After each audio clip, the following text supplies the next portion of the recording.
We have the winner of our contest. It's the Naming the Baby with the Pittsburgh Zoo, and it's the baby gorilla. And we've got the baby gorilla right there, Dan. That's the Harambe! There's Harambe. Oh. Once again, what does it mean again? It means pulling together, coming together, sharing and caring about one another. And what is it? And check this out. Yes, I know Casual Geo's not supposed to be in rotation until next week, but this story came along and we just had to put it up as soon as possible. Check this out. In 2016, Harambe became the king of the internet. It got so bad in a sense that some people even wrote in their Harambe in their ballots for the 2017 US presidential elections. But then again, of course, the wrestler Jeff Hardy, the Swanton Bomb, also got a couple of thousand votes. His death supposedly triggered the worst timeline leading up to the COVID lockdowns.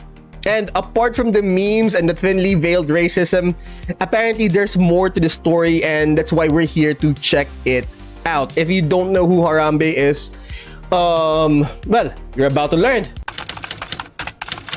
If you want to inflict emotional damage on a millennial, remind them that the Harambe kid either is or is about to be a teenager. In a couple of months, it'll be a year short of a decade since the gorilla was prematurely perp-walked off the census. Yep. And despite being named after a Swahili term for coming together, Harambe's death has been no less divisive. But the closer you get to the full story, with crucial context, the question becomes less of He was immortalized by the internet. whether the zoo was right for turning the legacy of Bob Marley into a hashtag, and more of everything that went wrong to force the zoo to pull the trigger. Because Harambe's death was the right choice for the wrong reasons. Now hear me out, I'm not blaming the gorilla, in fact quite the opposite. Literally everyone involved but the gorilla ultimately failed him, and in about 10 minutes, I'm gonna show you just how horrendous Harambe got done. The same 10 minutes it took for them to end him. Flashback to 2016. There we go. Eggs were $1.68, a light skin and Under Armours was no-scoping entire teams, and Kanye was still Kanye. Kanye. But he made graduate, all was good, until a Yep, 3-year-old there we kid go. event changed the course of mankind. On May 28, 2016, a mother took 4 children to the Cincinnati Zoo and got to the gorilla world habitat when the youngest boy said he wanted to go swimming with the gorillas. She went back and forth with him and then turned around to start putting kids in strollers when she heard a splash, followed by immediate screaming. Like any other human, kid she was went to the fearless. railing, and that's when her mind took an indelible screenshot when she realized Cincinnati 911. Hi, my son fell in the zoo. Yeah. Exhibit at the gorilla. There's a male gorilla standing over him. I need I don't think he fell in. I think the kid jumped in. someone to contact the zoo. He was please. fearless. He's dragging my son. I can't watch this. I can't. In an unfortunate case of free will, the 3-year-old climbed the 3-foot fence, army crawled through 4 feet of bush, and before Yep. anyone could grab him and save the timeline, he fell 15 feet straight into the gorilla mode, where he was confronted by 450 pounds of adult primate. Harambe didn't seem especially aggressive, but watching him ragdoll the toddler Yeah, I think in our last video, we've known that, you know, gorillas were gentle towards children. likely took years off his mother's life. No one could say what was going through the gorilla's mind at the time, but we know what went last, because at about 4:10 p.m., about 10 minutes after the boy fell in, a member of the Cincinnati See, that's the whole thing. To us, the whole thing might have looked rough, but Zoo Dangerous Animal Response Team life retired Harambe with a bullet to the head. And life as we knew it was never the same. The slain simian was mourned by millions and memed by even more. There we go, to he the point became where king there of are the people internet. who use their right to vote on yeah, this is what I was talking about. the corpse of a Kennedy gorilla, and that is the most political statement that will ever come out of this channel. But before we can judge what had to be an impossible decision, it's only fair to look at every angle, starting with the nature of gorillas. Gorillas aren't the menaces to society and skyscrapers we thought they were. Male gorillas are way more child-friendly than the average orang and chimpanzee. It's been said that the males that babysit more are considered more attractive to a tribe of hairy women. That's how they got their name. And being good with kids is more of a turn-on than size, strength, or status. It's proven that guy gorillas on daycare duty will have 5 times as many children as those that avoid it, which is probably why they fight so hard for custody. You've never seen a gorilla hit the burners like that. But gorillas don't need Maury, they'll even step up for children that aren't theirs. A couple years back, the alpha gorilla of a group in Rwanda got sick, and since in sickness and in health is a human construct, the 4 gorillas of the group left, abandoning not just their baby daddy, but their progeny as well. With the infants barely old enough to feed themselves, it should have been curtains.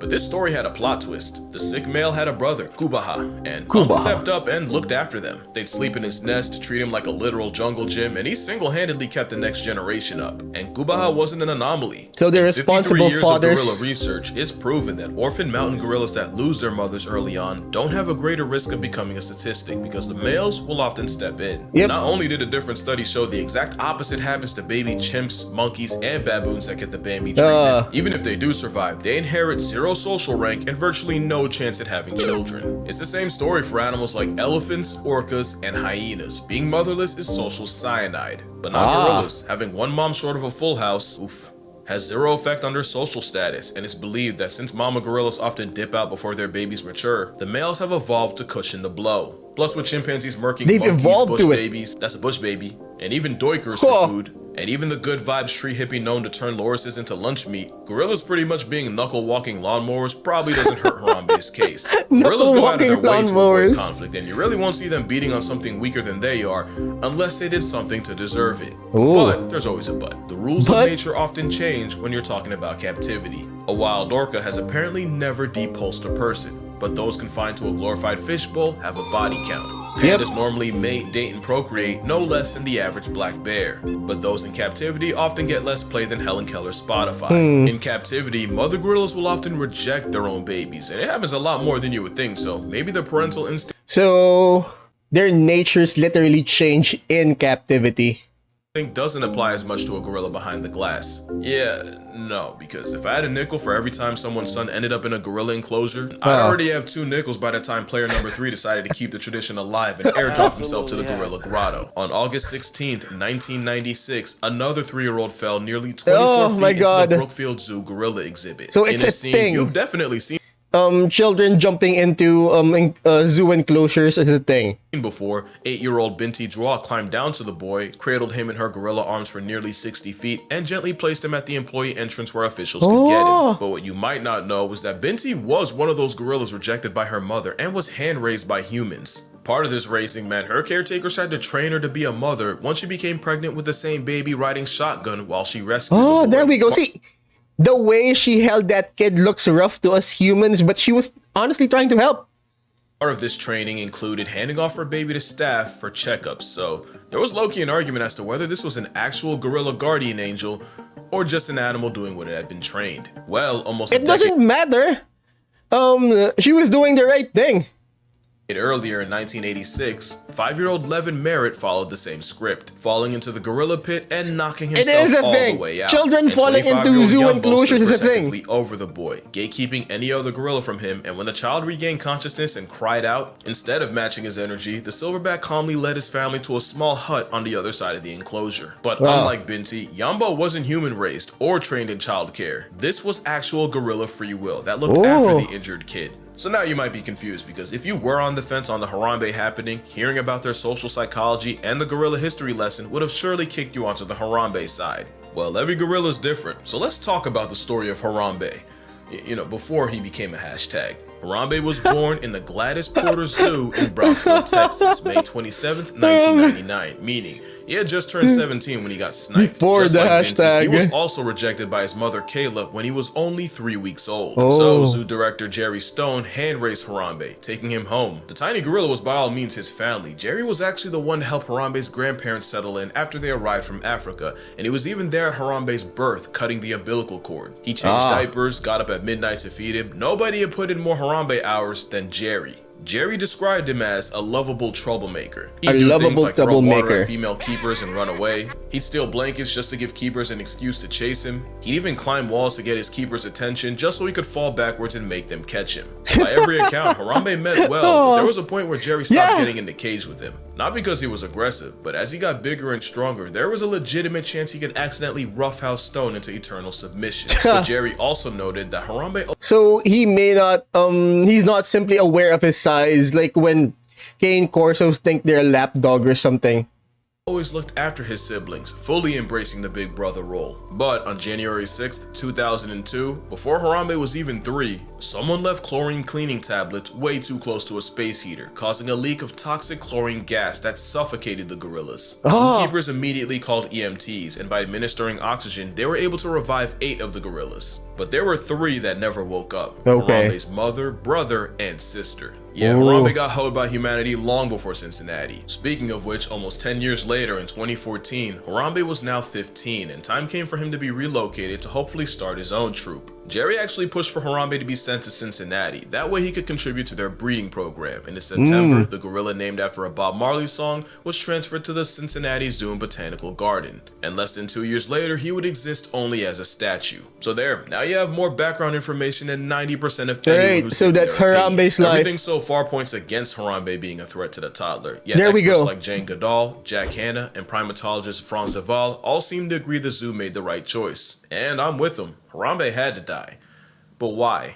Basically, it was the best of a bad situation. A lot of people say tranquilizers, but tranks don't work the same way they do on TV. It can take 10 minutes to take effect, even longer when the animals turn. So that's like what, 10 minutes of Harambe getting violent or thrashing around from the effects of the tranquilizer? Up. There was a story of 2 polar bears wandering too close to town in Churchill, Manitoba, and the first bear was slept and put in polar bear jail. Yes. But the second bear had no reaction to the same trank. If anything, it probably made him mad. But the real reason tranquilizing wasn't an option. This is Cha-Cha, Cha-Cha the chimp. Cha-Cha went full Caesar and escaped the Yagiyama Zoo in Japan, and I want you to see what happened the moment he got darted. That man was a second away from becoming an Instagram reel. Animals don't understand the concept of anesthesia, but they do understand getting shot in the back, and in those 10 minutes to take effect, Harambe could have been the most dangerous gorilla outside of Hollywood. The next option would have been trying to have a keeper rescue the kid while distracting Harambe, but here's the thing. The moment the kid fell in, zoo officials signaled for all the gorillas to come inside. The 2 females complied, but Harambe, he was also using free will. Clearly So Harambe didn't comply with the instructions or with the orders. Okay. he wasn't in the mood to cooperate. The last argument is that Harambe wasn't hurting the kid. In fact, it looks like he was protecting him. I actually agree. I think the father instinct was doing a lot of heavy lifting, but here's the thing. Harambe was a 450-pound immature teenager who never had a kid or was trained for it. He could have killed that kid completely by accident. This isn't 25-year-old Yumbo. Young gorillas play rough, and one hard pull could rip his arm out of the socket. That's the pull. That was the pull. So that's logical. It makes sense that he's a teenager who plays rough. That's it. He may have been protecting the kid, but his level of protection, like pulling the kid by his leg, was dangerous. So it does make sense. Of a drag could bash the 3-year-old's head against a rock. Also, Harambe was clearly stressed out. The situation was a time bomb. The little boy freaking out and screaming, suddenly running away, or even just looking Harambe in the eye could have been enough to light the fuse. And speaking of time, don't forget, that kid was in gorilla custody for 10 minutes. Might not seem like much to you, but let it be your bloodline. 10 minutes will feel like and cost you 10 years. Now, what they should have done, in my non-professional online opinion, was get anyone who wasn't a keeper, paramedic, or zoo vet, get him out of there, form a perimeter, something. I feel like all this could have been avoided if you didn't have a whole coliseum yelling at my mans. Silent game would have been golden, but at that point, it was too late for all that. I doubt that they'd have the resources to clear out the zoo in that time span. People were shouting, people were screaming. And yeah, it was a gladiator scene. And so the last option meant erasing an endangered species and future father. I don't like it, you don't like it, nobody's happy, but let's be real. Think about what the conversation would be if that kid became a chalk outline right there. Well, I can tell you, because it's happened. November 4th, 2012, Pittsburgh Zoo. Mother lifts her 2-year-old over the railing for a better view. Why? Mother ignores several warnings and signs. Mother somehow lets child slip, and Maddox Durkosh fell, bounced off a safety net meant only for phones and cameras, and touches earth inside the enclosure. Problem was, the toddler landed with the African wild dogs. The most efficient pack hunters in Africa. The ones infamous for turning body to buffet before it can pass away. Look, I can spare you the details. Just know it was quick, it was gruesome, and there was nothing anyone could do. The Durkoshes would file a wrongful death lawsuit against the zoo, seeking $300,000 because you can't put a price on life, but you can pay a lawyer to try. The family and the zoo would reach a confidential settlement. The endangered dogs were all relocated, except for the one shot by cops, and the entire exhibit was repurposed for another endangered African predator, the cheetah. You know, for the longest, I thought the zoo got screwed, but what I never knew was that in May of the same year, some of the same wild dogs dug out of their den and got the entire zoo put on lockdown. And as early as 2007, a member of the zoo safety committee explicitly warned of guests dangling children over the exhibit opening and advised them to install plexiglass. Alright, so please don't dangle your children over the railings. Glass to cover it, but no changes were made until a kid got eviscerated 5 years later. Now, don't think I'm letting the mom off. I got a lot of thoughts, and they're all explicit. But the zoo was liable and negligent, and it cost them and the dogs, even though common sense would have saved the day. But common sense would have been a godsend on Christmas Day 2007, San Francisco Zoo. Look, we've all heard the story of Tatiana the venge-lusting tiger, so here's what we know. 3 guys, 17-year-old Carlos Sousa Jr. and the 19 and 23-year-old Dullywell brothers taunted a... Why were they dressed like that? Interesting. Siberian tiger. Pine cones and sticks were likely thrown at the tiger. The brother's father admitted that the boys were drunk. Tatiana escaped. Alright, so underage drinking was involved. She was eventually shot by cops. And the Dullywell family settled a suit against the zoo for $900,000. And the Sousa family settled a wrongful death suit for an undisclosed amount. And both brothers would use their second chance at life to get into several run-ins with the law. Okay, so the brothers were known for their criminal activities. One including a drunken fight with police, and the younger brother would pass away in 2012 due to unknown causes. By every metric, they fucked around and found out, and the two that lived came up almost $1 million off it. But two things can be true. The zoo screwed up bad because days after the attack, they said the moat Tatiana had escaped from was at least 20 feet tall. Turns out it was 12 and a half, a full 4 feet lower than federal safety standards. And if you know tigers, that is one fuck of an oopsie. But also, after killing Sousa, Tatiana tracked the brothers down. But because cafe employees refused to let the two in, the Siberian Fury pulled up outside the cafe and mauled them again. There we go. It took 6 full minutes for zoo employees to realize that the brothers weren't drunk idiots screaming. They were drunk idiots screaming, but not lying about a tiger John Wicking them. And because the zoo was under a Code 1 lockdown, it took another 5 minutes for zoo security to let police and fire units in. Those extra 10 minutes mean a lot when you're actively getting turned out by a tiger. And it... Alright, so the families basically won the suit because the walls were 4 feet less than the federal regulated or required size. Probably would have saved Sousa's life. Two things can be true. Tweedledee, Dim, and Dumbass pissed off an apex predator and earned themselves a nomination for a Darwin Award while getting an endangered species past tense in the process. But the zoo was also painfully negligent in every aspect, especially since just a year before, keeper Lori Cummigan was mauled by the same tiger while feeding her through the enclosure's grill, and Tatiana's temper tore the skin off her arm, resulting in several surgeries, skin grafts, and California OSHA fining the zoo for safety violations. Lori would also sue and would also settle for an undisclosed amount. And after Tatiana's final act, the zoo would raise the barrier from 12.5 to 19 feet. So you see, the zoo and Harambe were screwed the moment someone spawned into his enclosure. There we go. Harambe was dead the moment he chose free will. In fact, if that child would have died, Harambe certainly would have been past tensed, all the gorillas might have been packed out, and the zoo would have been sued beyond oblivion. The zoo would modify Gorilla World by raising the outer barrier and loading up on netting and fencing, but the real victims here were Harambe, the child, and gorillas as a whole. And as much as I want to dump on the mom, well, the internet's kind of done that already, but kids are walking kamikazes. It's done. Not excusing it, because damn it, watch your crotch and the things that come out, but you don't think a kid will, till they do. Mama, I love you, I really do, but when I was about knee-high, my mom turned away for a second at the park, and when she turned back, she saw me on the other side of a pond leaning in. And if both my parents didn't go Usain Bolt and catch me before I fell in, well, we know how that story ends. I also almost got kidnapped.